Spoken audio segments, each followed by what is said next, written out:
आज हम कॉन्सोनेंट्स के दो लेटर एफ और वी के बारे में सीखेंगे। एफ का साउंड है फ, फ।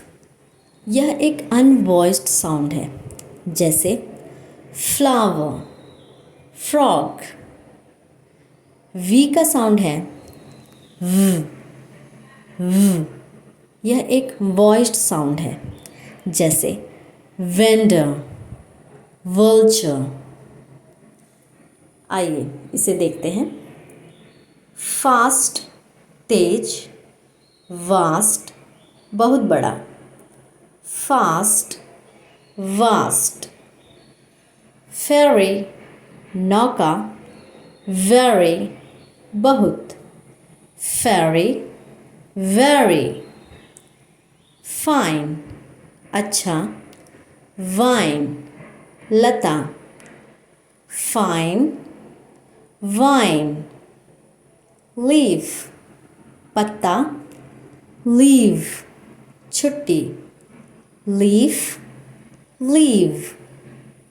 लाइफ, जीवन। लाइव, जीना। Life, live.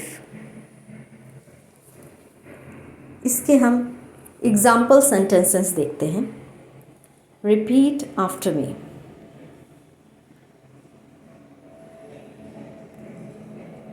Live a fast and vast life.